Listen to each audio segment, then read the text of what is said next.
Hey, Rob from Order 42 here, and today we're going to be taking a look at two sci-fi movies that I checked out over on Amazon Prime. One of them got a lot of buzz a couple of years ago, and I just never got around to watching it. And the other one, it's been on my list for a long time. A long time.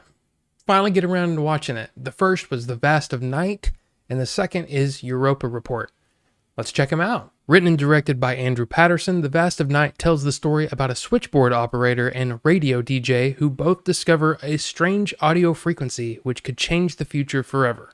The movie stars Sierra McCormick, Jake Horowitz, and Gail Cronauer. The Vast of Night was good fun. It was good fun. It's basically a love letter to 50s sci-fi TV shows, very much like The Twilight Zone.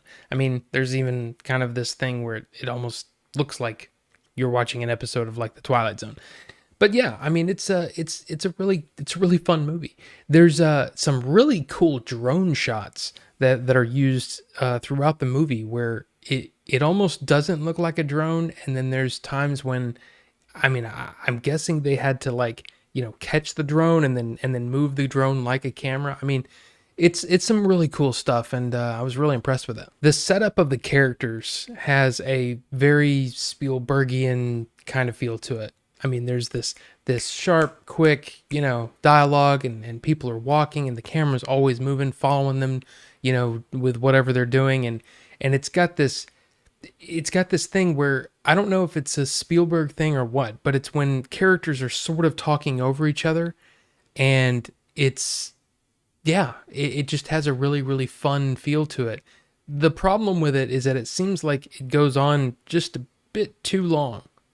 Okay, I'm ready for things to start happening now. And that's really my big criticism with the movie is that there are times when it feels like the shots just linger. They linger a bit too long, and it's almost like, in a way, like when you're shooting a movie, you shoot, both two sides of the conversation, right? It's called coverage. It seems like they just stuck with one piece of coverage, and in some cases, and it feels like it's like, okay, what's happening? I feel like we're just sitting here. It's a weird feeling. I think the acting is really good. I think Sierra McCormick is really good. Jake Horowitz definitely kind of exudes this kind of super cool radio DJ kind of guy. I really like the performances in it. I just feel like, for the most part, I feel like the script was just a tad undercooked.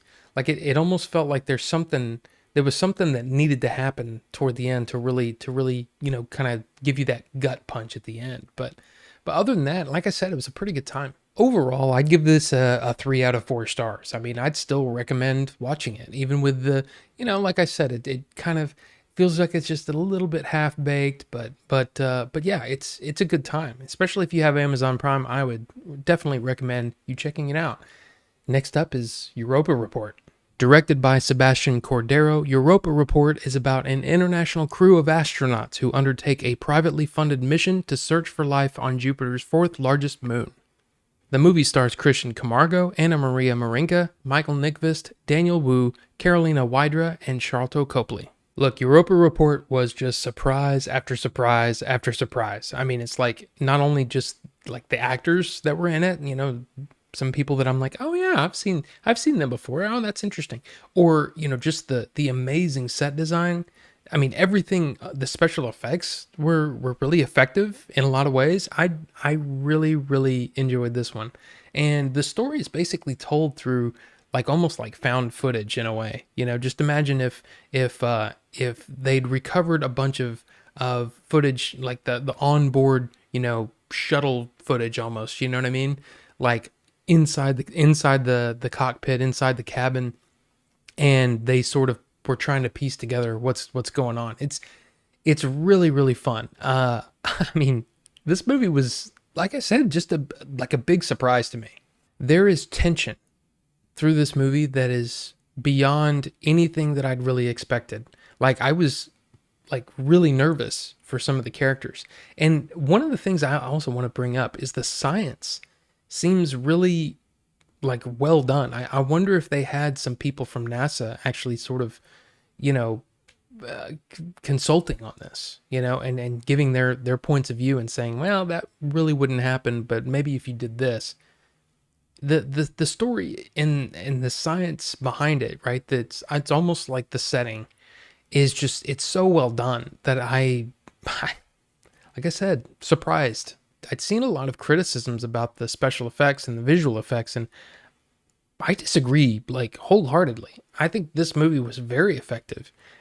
Sure, there's some little bit of jank here and there, but overall, I think the movie was amazingly done. I mean, I don't know what their budget was, but wow, it was impressive. And the set designer, the costume designer, everything looked like you would expect an actual space program to look. And I do want to acknowledge the passing of Michael Nyqvist. He was, I think most people know him from the original Swedish version of The Girl and the Dragon Tattoo and all that kind of stuff. He was also in John Wick and he was actually in one of the Mission Impossibles, I think. But yeah, what a terrific actor. We lost him too soon. So rest in peace, sir. I loved this movie. In fact, this is one of those that I want to revisit and kind of watch from the beginning because there's a couple of twists and turns that you're like, oh, I didn't expect that, or maybe it's look, I'm one of those people that I never see anything coming. I just let the movie think for me, so I don't usually see a lot of weird things coming. This might seem high, but I'm gonna give this movie a 3.5 out of 4 stars. I really enjoyed this. The idea that they actually used science in here in this sci-fi movie was really, really cool. I enjoyed pretty much everything about it. I can't think of one thing that I would change, honestly. I mean, there's a couple of things like it's amazing that they landed in a place where there's this picturesque canyon with Jupiter framed in the center, all that kind of stuff, but that's whatever. It's a fun movie, and I definitely recommend it if you haven't seen it. Available on Amazon Prime. So, The Vast of Night and Europa Report. I really enjoyed these. I mean, these were, like I said, a couple of movies that were on my list for a long time and just never got around to watching them. So I'm kind of curious about you. Have you seen them, and what did you think about them? Leave those comments down below and we'll talk about it. So thank you all so much for watching, and we'll see you on the next one.